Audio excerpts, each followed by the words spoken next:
A filler metal is a metal added in the making of a joint through welding, brazing, or soldering. Soldering and brazing processes rely on a filler metal added to the joint to form the junction between the base metal parts. Soft soldering uses a filler that melts at a lower temperature than the workpiece, often a lead tin solder alloy. Brazing and hard soldering use a high-temperature filler that melts at a temperature which may approach that of the base metal, and which may form a eutectic alloy with the base metal. Filler alloys have a lower melting point than the base metal, so that the joint may be made by bringing the whole assembly up to temperature without everything melting as one. Complex joints, typically for jewelry or live steam boiler making, may be made in stages, with filler metals of progressively lower melting points used in turn.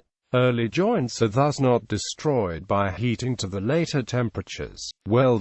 Welding processes work around the melting point of the base metal and require the base metal itself to begin melting. They usually require more precise distribution of heat from a small torch, as melting the entire workpiece is avoided by controlling the distribution of heat over space rather than limiting the maximum heat. If filler is used, it is of a similar alloy and melting point to the base metal. Not all welding processes require filler metal. Autogenous welding processes only require part of the existing base metal to be melted, and this is sufficient, provided that the joint is already mechanically close-fitting before welding. Forge or hammer welding uses hammering to close up the hot joint and also to locally increase its heat. Many gas welding processes, such as lead burning, are typically autogenous, and a separate wire filler rod of the same metal is only added if there is a gap to fill. Some metals, such as lead or Burma bright aluminium alloy, use off-cut strips of the same metal as filler. Steels are usually welded with a filler alloy made specially for the purpose.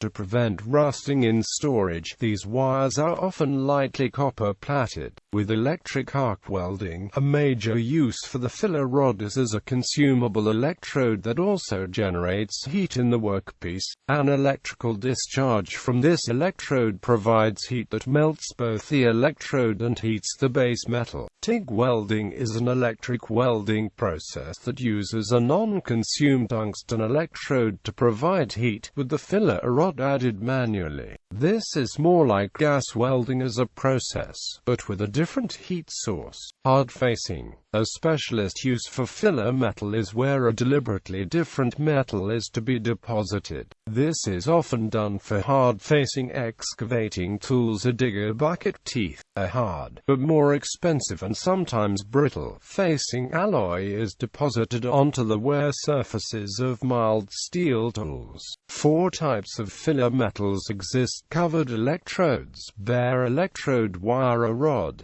tubular electrode wire, and welding fluxes. Sometimes non-consumable electrodes are included as well, but since these metals are not consumed by the welding process, they are normally excluded. Usage: covered electrodes. Covered electrodes are used extensively in shielded metal arc welding and are a major factor in that method's popularity. Bare electrode wires. Bare electrode wires are used in gas metal arc welding, and bare electrode rods are used in gas tungsten arc welding. Tubular electrode wires. Tubular electrode wire is used in flux-cored arc welding. Welding fluxes. Welding fluxes are used in submerged arc welding.